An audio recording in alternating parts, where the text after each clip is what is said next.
သူကပျော်ပျော်ရွှင်ရွှင်နဲ့ရေကိုတကုတ်ကုတ်တောက်လိုက်ပြီးနောက်သူ့ရေဦးကိုပြည့်အောင်ဖြည့်ဖို့ထုတ်လိုက်တဲ့အချိန်မှာရေထဲမှာထူးဆန်းတဲ့အပင်တွေပေါက်နေတာကိုတွေ့လိုက်ရပါတယ်ဒီအချိန်မှာပဲသူ့ရဲ့အဖော်ချစ်တဲ့မြောက်ကလေးကအဲ့ဒီအပင်ကိုအရသာရှိစားတောက်နေတာကိုတွေ့တော့အမျိုးသားကလည်းမြောက်ကလေးအတိုင်းလိုက်လုပ်ပြီးအပင်တပင်ကိုဆွဲနှုတ်ကအခွန်ခွာလိုက်ပါတယ်အတွင်းထဲကအသီးကဝက်ဥချောင်းနဲ့တော်တော်တူပြီးစားကြည့်လိုက်တော့လဲဝက်ဥချောင်းရတာပဲဖြစ်နေပါတယ်အစားအစာရေရှည်ရရှိနိုင်ဖို့အတွက်သူကရေအိုင်ထဲမှာအပင်တွေအပြည့်မွေးမြူလိုက်ပြီးအေးလူလူရေစိမ်ချိုးပါတော့တယ်ညရောက်တော့သူကအဲ့ဒီဝက်ဥချောင်းတွေနဲ့ပြုတ်ရီတအိုးပြုတ်ပါတယ်ကြည့်ရတာတော့စားကျင်စပွဲမဟုတ်တဲ့အစားအစာပုံစံပေါက်နေပြီးစားလိုက်တဲ့အခါမှာလဲတကယ်ပဲမှောက်မိုက်သွားစေခဲ့ပါတယ်အမျိုးသားကမြအစိမ့်မိပြီးမေးလဲသွားခဲ့တယ်သူတတိပြန်ရလာတဲ့အချိန်မှာလူရိတ်တရိတ်ကကြောက်ပြားကိုခောက်နေတာရုတ်တရက်တွေ့လိုက်ရတယ်သူကအလျင်မြန်ပဲကြောက်ပြားကိုဖယ်လိုက်တော့ရင်ပြက်ကြတော့ကတေဆုံးသွားခဲ့တဲ့သူ့အဖော်ဖြစ်နေပါဘယ်အမျိုးသားကစိတ်လှုပ်ရှားစွာနဲ့စကားတွေပြောနေပေမဲ့သူ့ဖော်ကတော့တစ်တုံးလိုပဲတခွန်းမှပြန်မပြောပါဘူးသူကိုယ်တိုင်လှုပ်ထားတဲ့နှုတ်ဆက်မြည်လာမှပဲစောကစားလိုက်တဲ့အစားအစာကြောင့်သူကြောင်ကရမ်းဖြစ်သွားမှန်းတတိထားမိလိုက်ပါတယ်နေ့ဘက်ရောက်တော့သူကအောက်ဆီဂျင်ဘူးနဲ့မြောက်ကလေးကိုခေါ်ပြီး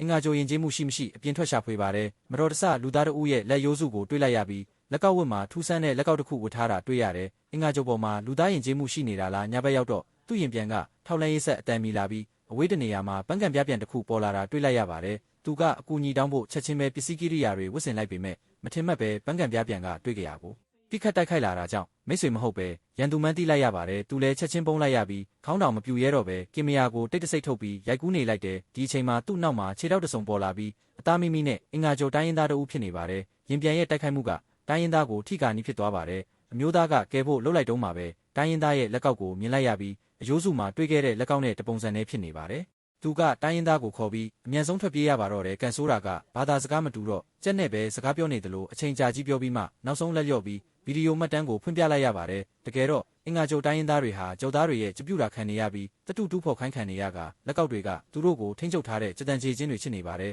နှစ်ယောက်သားဘာသာစကားနားမလည်ပေမဲ့အမျိုးသားကတော့အရန်ဝမ်းသာနေပါတယ်ရှာတွေ့ထားတဲ့အစားအစာတွေကိုတိုင်းရင်းသားကိုဝေးမိအပေးတယ်လို့ကဘာမြေဘာသာစကားကိုလည်းတင်ပေးချင်နေပါတယ်ဒုက္ခမြအဖော်တယောက်လိုချင်လုံးလို့ယူမတက်ဖြစ်နေရှာတာကိုမျိုးသားကအချိန်တိုင်းတာတစ်ခုရောက်တိုင်းအောက်ဆီဂျင်ရှူနေရတာကိုမြင်တော့တိုင်းရင်းသားကအိတ်ကက်ထဲကဆေးလုံးချို့ထုတ်ပေးပါတယ်အမျိုးသားကဆေးရနီတင်ကိုမတိလို့ညင်မလို့လှုပ်တုံးမှာပဲရုတ်တရက်အနီရောင်လင်းနှန်းလက်သွားပြီးတိုင်းရင်းသားလက်ကကြက်လက်ကောက်အသက်ဝင်လာပါတယ်အမျိုးသားကအပြင်ပြေးထွက်ကြည့်တော့ရင်ပြန်ချို့ဝေဟင်မှာရက်ပြီးမလက်မကန့်တနေရာကိုဘုံကျဲနေတာတွေ့လိုက်ရတယ်ပြီးတော့အဝေးကိုပြန်ထွက်သွားကြတယ်တိုင်းရင်းသားရဲ့အနေရယာယီကင်းဝေးသွားပါတယ်အမျိုးသားကကူဝကိုပိတ်လိုက်ပေမဲ့တိုင်းရင်းသားကရုတ်တရက်ဒူးထောက်ပြီးတစုံတစ်ခုတောင်းဆိုနေပါတယ်ဒါပေမဲ့အမျိုးသားကလုံးဝနားမလည်ပါဘူးတိုင်းရင်းသားကအရန်အလုပ်စူးစမ်းပြီးအိမ်မှုကိစ္စအားလုံးလုပ်ပေးတာကြောင့်အမျိုးသားကများသူထေးကြီးလိုနေရပြီးနှစ်ယောက်သားတန်ရောစင်လဲပိုတိုးလာပါတယ်ဒီနေ့မှာတိုင်းရင်းသားကသူ့ကိုနေရာတစ်ခုခေါ်သွားပါတယ်အဲ့ဒါကတတူတူဖော်ရေးဆောင်ဖြစ်ပြီးအထက်ကလူတွေအကုန်လုံးကြောက်သားတွေတက်လို့တေကုန်ကြပါပြီတိုင်းရင်းသားကအရန်ဝမ်းနေနေပြီးအမျိုးသားကနှစ်သိမ့်ပေးနေတော့မှအားပဲကျုံနီလုံးသေးလေးတစ်ခုအရှိန်နဲ့ပြန်တန်းလာပြီးသူတို့ခေါင်းပေါ်မှာပောက်ကွဲသွားပါတယ်အမျိုးသားကတိုင်းရင်းသားကိုအမျက်မုန်းခိုင်းရတဲ့ကြောပောက်ကွဲမှုကြောင့်ပြာမဲတွေအများကြီးထွက်လာပြီးတိုင်းရင်းသားကခန္ဓာရည်ရှိပေမဲ့အမျိုးသားကတော့ဒီလိုအခြေအနေမျိုးတစ်ခါမှမကြုံဘူးတော့မကြခင်မှာပဲပြာတွေအောက်မြုပ်သွားပါတယ်တိုင်းရင်းသားကသူ့ကိုအမြန်တူးထုတ်ပြီးကိုခန္ဓာနဲ့ကာကွယ်ပေးထားတဲ့ပြာမဲတွေရက်သွားတော့သူ့ကိုစိတ်တလုံးတိုက်ပြီးဘေးကင်းရာကိုပွတ်ချီသွားပါတယ်ကန်ကောင်းစွာနဲ့အမျိုးသားကချက်ချင်းပြန်တက်တာလာပြီးအောက်ဆီဂျင်ရှူစရာမလိုတော့တာကိုအန်တစွာတွေးလိုက်ရတယ်ဒါဆေးလုံးရဲ့အစွမ်းကြောင့်ပါဒီကိစ္စပြီးတဲ့နောက်သူတို့တန်ရောစင်ပိုခိုင်မာလာပြီးအမျိုးသားလည်းသူထေးကြီးလိုမနေတော့ပဲအတူတူအလုပ်လုပ်ပါတော့တယ်ဒါပေမဲ့တိုင်းရင်းသားရဲ့ကြလက်ကောက်ကအန္တရာယ်ရှိနေသေးတာကြောင့်အမျိုးသားကတန်ကျိုးမြင်လေးနဲ့တိုက်စားဖြတ်တောက်ဖို့ကြံစီပါတယ်တန်ကျိုးတိုက်စားလို့တဝက်လောက်ရောက်တဲ့အချိန်မှာရင်ပြန်ပေါ်လာပြီးသူတို့ကူကိုချိန်ရတိုက်ခိုက်ပါတော့တယ်နှစ်ယောက်သားပစ္စည်းတွေတဲပြီးထွက်ပြေးကြရတယ်ထွက်နေတဲ့ကြောက်နံရံတစ်ခုအောက်ပုံးနေကြပေမဲ့ပြေးစရာလည်းမရှိတော့ပါဘူးကြောက်သားရင်ပြန်ကစက်တိုက်ခိုက်နေတော့တိုင်းရင်းသားကဟိုဘက်ကမ်းပါရံကိုတွေ့တက်သွားပြီးအမျိုးသားကိုပါဆွဲတင်လိုက်ပါတယ်ကမ်းပါရံအတိုင်းရှေ့ဆက်တိုးကြရာကန်ကောင်းထောက်မစွာနဲ့အစဉ်ပြေသွားပြီးရင်ပြန်ကပြစ်မှတ်ရှာမတွေ့တော့လို့ခဏထွက်သွားပါတယ်နှစ်ယောက်သားကန်ကောင်းစွာနဲ့ကူတစ်ခုတွေ့သွားတယ်တိုင်းရင်းသားကအောက်ဆီဂျင်မလိုပဲနေနိုင်အောင်အမျိုးသားကိုဆေးထုတ်ကျွေးပါတယ်သူစားရမယ့်ဆေးလုံးကိုတော့ခိုးသိမ်းထားလိုက်တဲ့အမျိုးသားကအချိန်လူပြီးလက်ကောက်ကိုစက်တိုက်စားရနောက်ဆုံးမှာတစ်ဖက်ပြက်သွားပါတယ်ရင်ပြန်တွေကနေရာအနှံ့လက်ရှာနေတာကြောင့်သူတို့ဆက်ပြီးလမ်းရှာရပြန်နေမကြခင်မှာပဲမိတောင်ပောက်ကွဲမှုနဲ့ကြုံရပြ